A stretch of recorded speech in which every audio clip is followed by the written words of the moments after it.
نبی پاک صلی اللہ علیہ وسلم کے مدینے آنے سے پہلے ایک شخص تھا، عبداللہ بن ابی سلول اس کا نام تھا۔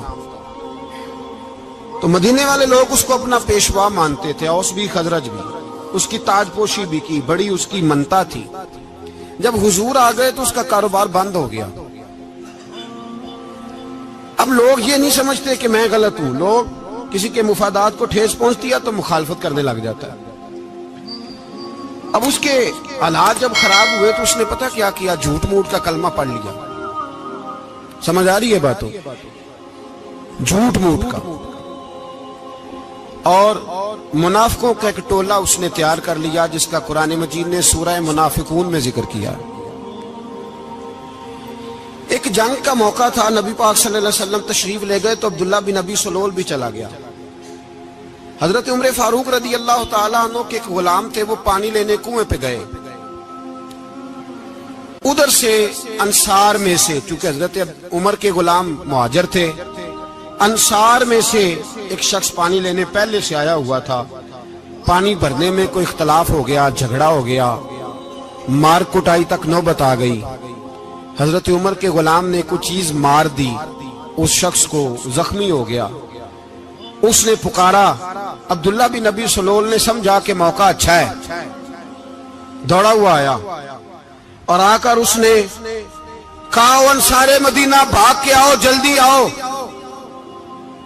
اور بڑے غلط جملے استعمال کیے۔ کہنے لگا، اگر ان لوگوں کو تم اپنا بچا کچا کھانے کو نہ دیتے مہاجروں کو تو آج یہ تمہارے سر پہ نہ بیٹھتے۔ معاذ اللہ، ایسی باتوں پہ کہا کریں، بولے یہ روزمرہ کی گفتگو میں عادت بنائیں، کوئی ایسی بات کرنی ہو تو معاذ اللہ استغفر اللہ کہہ کے کرنی چاہیے۔ اس نے کہا کہ معاذ اللہ، اب ان کو بچا کچا نہ دیں تو یہ ہمارے سر پہ نہ بیٹھتے۔ شور کیا اس نے۔ ہمارے ہاں بھی سیانے بندے پنچایت کے لوگ، وہ کہتے ہیں تو اس برادری کے بچے سے ہی مار کھا ہے، پتہ ہی نہیں چلا، جا اسے مار کے آ، سر پھاڑا، یہ کہا پھوڑ دے اس کا سر، اور دیکھ میں دیکھ لوں گا بعد میں جو ہوگا۔ یہ عقل مند لوگوں کے مشورے نہیں، یہ جاہل لوگوں کے مشورے۔ ناراض نہ ہونا، پر یہ نبی پاک صلی اللہ علیہ وسلم نے فرمایا ہے، حضور کا فرمان ہے۔ یہ کن لوگوں کا کام ہے؟ بول کے بتائیں، بول کے۔ پڑھے لکھے سیانے بندے اس طرح کے مشورے یہ بالکل نہیں دیتے، جاہلوں کا کام۔ پکارا، مہاجر سارے اکٹھے ہو گئے، انصار سارے آ گئے، اور جب انصار آئے تو مہاجرین کو بھی پکارا، مہاجر بھی آ گئے۔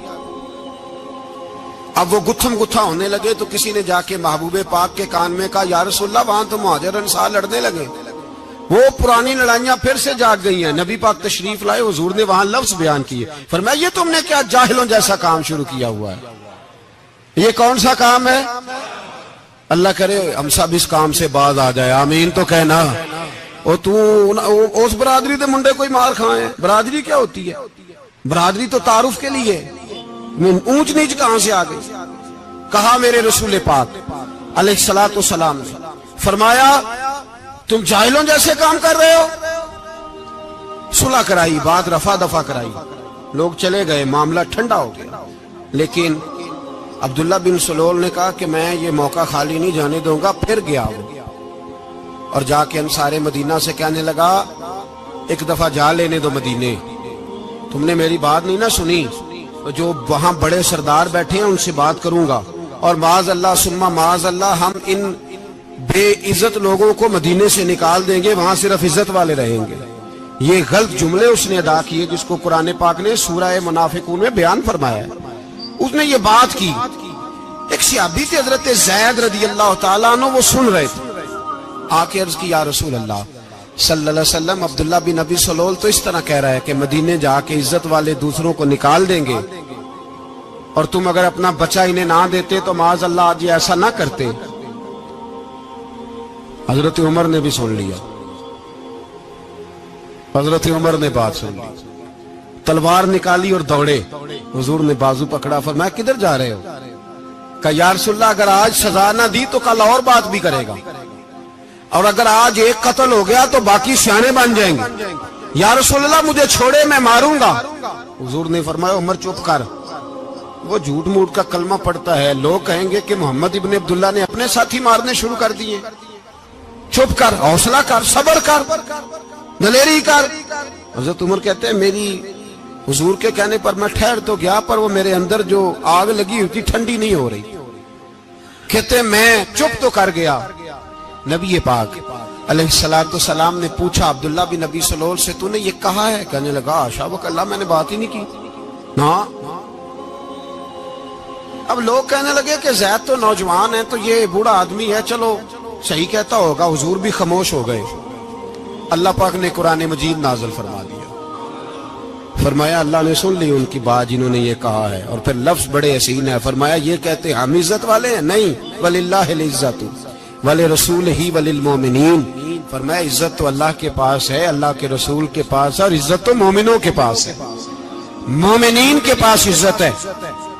یہ قرآن پاک نے سارا مضمون بیان کر دیا کہ عبداللہ بن ابی سلول غلط کہتا ہے اور حضرت زید صحیح کہتے۔ حضور نے کچھ نہیں فرمایا، جا رہا ہے قافلہ۔ جب مدینے کی سرحد آ گئی نا، حدود مدینہ منورہ کی شروع ہوئی، تو عبداللہ کا اپنا بیٹا، اس کا نام بھی عبداللہ بن عبداللہ تھا، اپنا بیٹا اس کا بڑا مخلص جانثار غلام تھا میرے رسول پاک صلی اللہ علیہ وسلم کا، وہ تلوار لے کے مدینے کی حد پہ کھڑا ہو گیا اور کہنے لگا میرے باپ، تو نے اتنی بے ایمانی کے لفظ کہے کہ میں ان کو نکال دوں گا؟ کہے اپنی زبان سے کہ میں ذلت والا ہوں، رسول پاک کو اللہ نے بڑی عزت عطا فرمائی، کہے ورنہ میں تیری گردن کاٹ دوں گا۔ بول، کہے حضور بھی عزت والے اور نبی پاک کے غلام بھی عزت، کہے اپنی زبان سے، کہے میرے رب کا یہ فرمان ہے وَرَفَعْنَا لَكَ ذِكْرَكَ، حبیب میں خود تیرے لیے تیری شانوں کو بلند فرما دوں گا۔ تو کہا تو دشمن ہو کے کہنے لگا میرے بیٹے مجھے معاف کر دے، مصطفیٰ تو بڑی عزتوں والے ہیں، ان کے غلام شانوں والے۔ جب بیٹا تلوار لے کے سامنے کھڑا ہوا، شہرت ہوئی، اب نبی پاک نے حضرت عمر کی طرف دیکھا، کہا عمر تیری بات صحیح تھی، اب جو ہوا یہ زیادہ صحیح تھا، وہ میں نے تجھے کہا حوصلہ کر، تدبر کر، وقت کا انتظار کر، یہ صحیح ہوا کہ وہ صحیح تھا۔ تو حضرت عمر فاروق کہنے لگے یا رسول اللہ، میں گواہی دیتا ہوں آپ واقعی اللہ کے سچے رسول ہیں صلی اللہ علیہ۔ اتنی اچھی رائے، وقت فیصلہ کرتا ہے، تدبر سے چلے، دانائی سے چلے، علم پیدا کریں، بردباری۔ ہمیں کئی دفعہ سجدہ صاف کرنا پڑتا ہے، ہم جو کہتے ہیں بات اس کے الٹ نکل آتی ہے۔ ہم کسی شخص کے بارے میں کچھ تبصرہ کر بیٹھتے ہیں، کچھ عرصے کے بعد ہمیں پتہ چلتا ہے کہ وہ تو ایسا تھا ہی نہیں، ہم نے غلط بات کر۔ ہم بغیر تحقیق کے، بغیر تفتیش کے، حوصلہ نہ ہونے کی وجہ سے، صبر نہ ہونے کی وجہ سے ہم بہت سارے کام کر گزرتے ہیں، پھر ہمیں نقصان ہوتا ہے۔ اپنی زندگی میں حلم نہ چھوڑیں، حوصلہ نہ، لڑائیاں ہوتی ہیں نا گھروں میں، اس کی وجہ خامد ہوتا ہے، بیوی نہیں ہوتی۔ یہ بات گھر جا کے بتانا کہ آج انہوں نے کہا۔ لڑائی کی وجہ کون ہوتا ہے؟ نہ بولو تسی، پر میں تے آنکھ ہی چھڑیا ہے، وہ تو ریکارڈ ہو گیا ہے۔ لڑائی کی وجہ کون ہے؟ جڑے باتیں لڑتے ہیں وہ کندے ہی نہیں پے۔ وجہ کون بنتا ہے جی؟ کیوں بلا؟ اس لیے کہ نبی پاک صلی اللہ علیہ وسلم نے فرمایا عورت کی اگل آدھی ہے تو تیری تو پوری ہے نا، جس کا مطلب ہے لڑائی اگر بچ سکتی تھی تو مرد کی وجہ سے بچ سکتی تھی، گھر میں امن ہو سکتا تھا۔ کہتے ہیں جی بڑی بیوقوف ہے، میری سنتی نہیں۔ تو میں نے کہا جو اس سے بحث کر رہا ہے وہ سیانا ہے؟ بولیں، جو بحث کر رہا ہے وہ عقل مند ہے؟ بندہ تو چلو تھا وہ دانشور شیکسپیئر، باتیں بعض اوقات اس کی کچھ ایسی ہیں۔ اس سے کسی نے پوچھا تھا عورتوں سے کون جیت سکتا ہے بحث میں، تو اس نے کہا تھا وہ جو ان سے بحث نہ کرے، جو ان سے بحث ہے۔ تو بھائی تو وجہ اس لیے کہ حوصلہ تو نہیں کرنا تھا۔ نبی پاک علیہ السلام نے فرمایا بی بی ٹیڑھی لکڑی ہے، سیدھی کرنے کی کوشش کرو گے تو ٹوٹ جائے گی سیدھی۔ تو پھر کتنا بیوقوف ہے جو پتھر سے سر رگڑ رہا ہے، کتنا نادان ہے جو یہ حرکت کر رہا ہے، دریا میں چھلانگ لگا کے کہتا ہے ڈوبوں گا نہیں۔ تو بھائی حوصلہ پیدا کرے، علم پیدا کرے۔ بہت ساری ایسی باتیں کرے کہ جس میں اشتعال آئے گا، فٹافٹ 3 لفظ طلاق کے دے دیے، اب بھاگا گیا مفتی صاحب کے پاس، اوہو 4 بچوں کا کیا بنے گا؟ اور یہ بات پکی ہے کہ بچوں کو صرف ان کی ماں ہی پال سکتی ہے، ان کی ماں۔ اور بات مجھے نہیں بھولتی